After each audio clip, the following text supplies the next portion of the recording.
When Michele Buck stepped into the CEO role at Hershey, the company was the leading confectionery company in the US.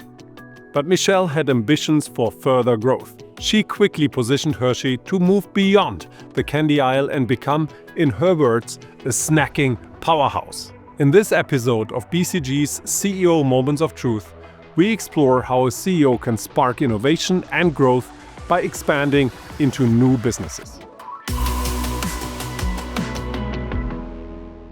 Michele, after more than 8 years as president and CEO of Hershey, and more than 20 years with the company, you have recently handed over the reins to your successor. As you reflect about that time, what stands out? As I think about my tenure, I've always focused on how can I make a measurable impact?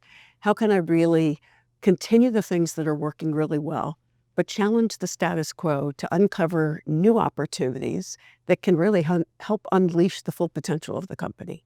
It's an iconic company with iconic products that has been innovative in many ways. Is there the one product that you are the most excited about? One that stands out to me is one that we have recently launched in the marketplace, Reese Oreo. Reese is one of America's most iconic brands. Oreo is one of the other most iconic brands. And for years, we've been hearing consumers tell us, as we listen, we really would love a collab of those two brands together.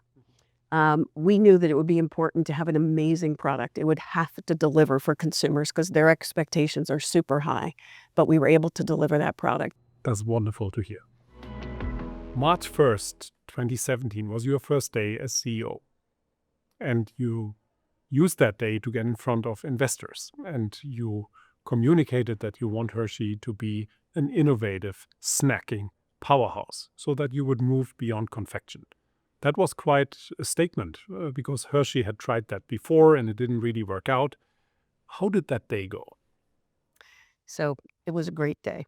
I had been COO for a few months before I became CEO. And during that time, I really saw the opportunity for Hershey to take our amazing core capabilities in consumer insights around snacking, in taste science, and ubiquitous distribution, and leverage those capabilities even more broadly to meet even more consumer needs and appeal to even more consumers. So I set out a vision at looking at a number of different categories to see where we might be able to expand. And we saw that salty snacking was an even bigger category than confection. And if you think about Hershey, we were meeting consumers' needs for sweet indulgence products, but there were untapped needs in savory, in permissible products, and also in premium. And actually, we had done some work with leveraging BCG's demand landscape back in 2016 that really helped to become a roadmap of where the opportunities were for us that we weren't yet meeting. Now, one thing you had not done at that point in time is you had not yet informed your employees. You first went to investors. How did employees react, and did you have any concerns about that? So I think employees were very interested in this bold new vision, but a lot of them, I believe, were also somewhat skeptical, a little bit scared that we would be giving up our leadership and our roots in chocolate. So it was important for me to reinforce that part of this vision was not just expanding further into snacking, but it was at the same time accelerating our core business. One thing you did in implementing that strategy to become an innovative snacking powerhouse was a series of acquisitions. Those are always big moments for CEOs and for boards and investors. Tell us a bit more about that journey. So I would say every step of the journey was both exciting, but also incredibly difficult.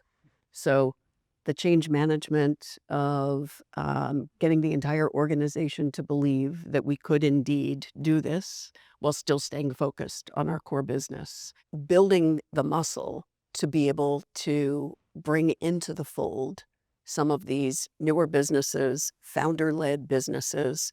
The first time we bought a salty snack business, having just one business in salty snacking, so no scale, but rather a standalone business. And so we skinned our knees a lot along the way. Not everything was perfect. But with each acquisition that we made, we learned and adjusted and adapted and did it better the next time. But at the very beginning, I would say There were a lot of people who didn't want anything to do with those businesses until they were really proven out and they could see that success. It does take a lot of energy and a lot of conviction to bring everyone along. How did you feel about that? Yes, so certainly we faced barriers. I would say there were really two. One was the past. Many CEOs before me had tried to diversify the company, first into restaurants and then into the pasta business.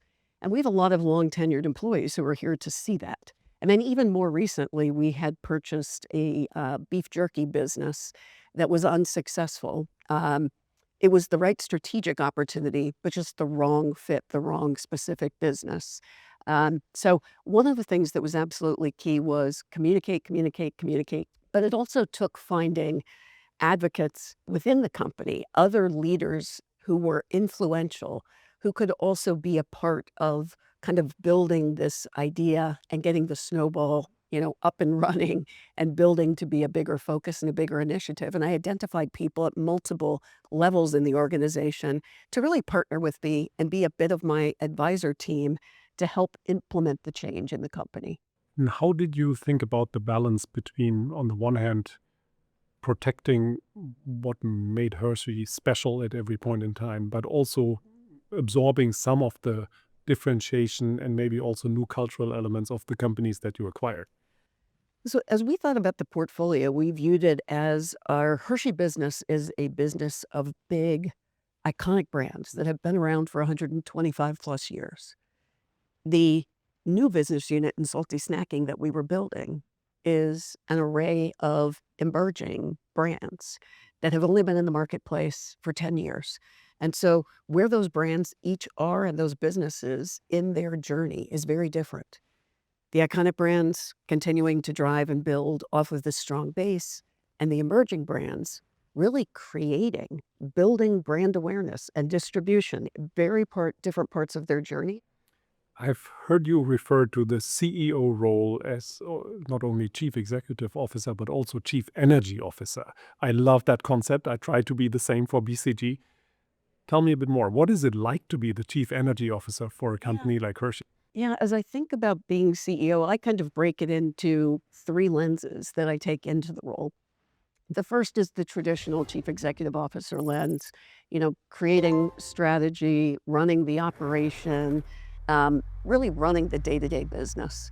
Um, the second key piece is that role of inspiring and motivating the organization. And lastly, I think the other key role is to be the chief provocateur. How do you continue to challenge the status quo? We all know that if you stand still, you're actually falling behind. So, how do we rethink what we're doing and continue to look for how we can disrupt ourselves before we become disrupted to create further opportunity? Hmm. Now, I do think many CEOs find it relatively easy to be the chief provocateur at the beginning of their tenure. But then, as they are in the role for a number of years, they find that it gets harder. And you also, at some point, need to challenge decisions that you made yourself. How did that feel for you over the 8 years? I actually believe that one of my goals as part of being the chief provocateur and driving our ambitious agenda was to evolve the culture, to keep everything that was wonderful about the culture in our organization, but to also build into our culture an ability to be more agile, part of which we developed during COVID, and to also be more willing to take risks, to seize those opportunities. And that, to some degree, I think actually made it easier at the end of my tenure to push and be the provocateur than it was at the beginning. Your journey as a leader at Hershey and then as a CEO at Hershey was very successful. What did it deliver for the company? Between 2017 and 2024, we delivered the number one total shareholder return amongst large cap food. We remained number one in chocolate and became the number two snacking player. The salty snack acquisitions that we purchased, which included Skinny Pop Popcorn, which has become the number one popcorn, Dots Pretzels and their co-manufacturer Pretzels Inc. has become the number one pretzel. At the same time, we were recognized in the industry for being one of the best companies to work for, most ethical, number one on the Diversity Inc. list. So quite a lot that I'm proud of that the company delivered during my tenure. Observing Hershey from the outside, my impression is that of many things that are exceptionally strong at the company, culture has been a pinnacle of your differentiation for so many years, way before you joined the company and now as you hand it over. Tell us a bit more about culture and how you think about that. So, our culture has always been one of incredibly hardworking people who have integrity and values and want to make a difference and are committed to excellence. And one of the things we wanted to work to evolve was as the world is changing so rapidly around us, how do we create even more resilience and encourage people that taking risks is okay? It's the only way we're going to identify new opportunities and really enable ourselves to be even more agile in terms of how we approach our work. We've really leveraged technology as an enabler to understand how we can transform how we work to make the work that employees are doing even more engaging for them. What part of that legacy that you just described are you most proud of?